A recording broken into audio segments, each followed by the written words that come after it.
Now, another source of bad rhythm is not knowing, is having different types of note lengths in a piece and not being sure of how those different length notes fit in. So say you're playing a series of semiquavers and then you suddenly have to change to semiquaver triplets.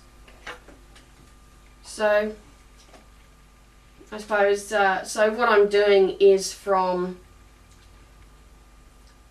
I'll do from 44, and this leads on into semiquavers, and you will notice that, well, the second part sped up because it was a nice easy C major staccato scale, which I'm very good at. But so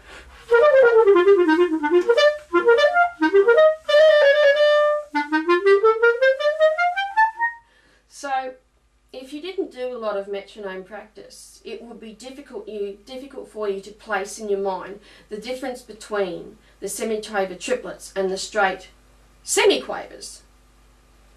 Also, this also applies if you have very irregular note groupings such as 5 or 7.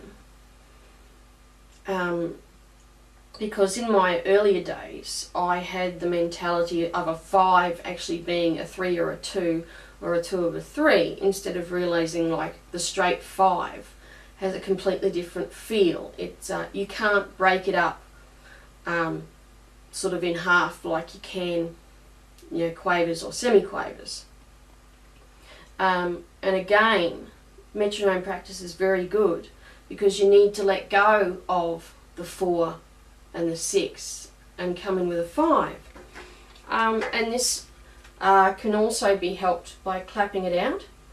So say I've got the metronome at 72, so this would be a triplet. This is semiquavers.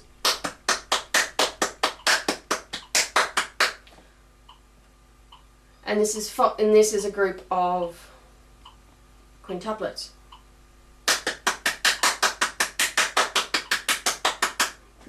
And so you learn where to place that.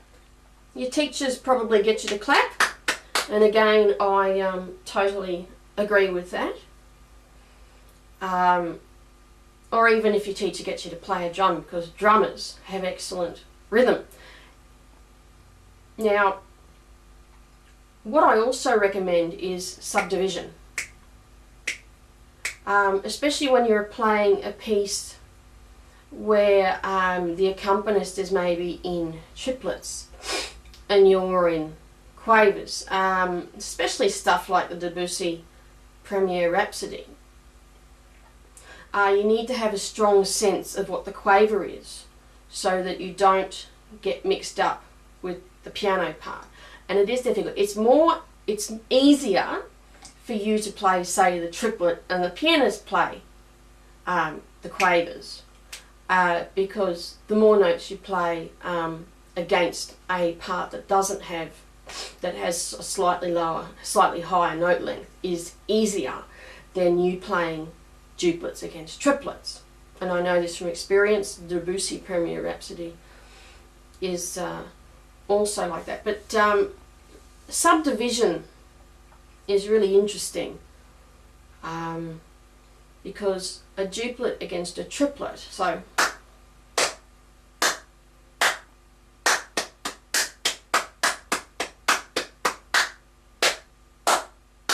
and the way you can think of it is you break the triplet into 6.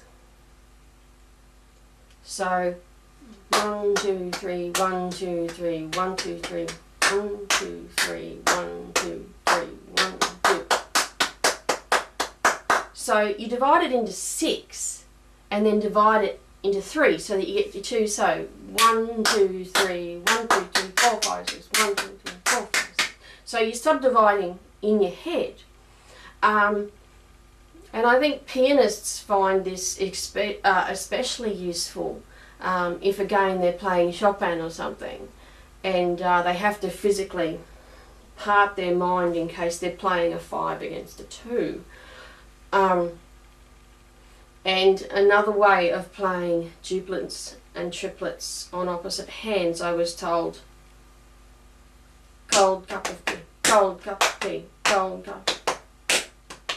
Because you're going cold cup of tea, cold cup of tea, cold cup. So cold cup, cold cup.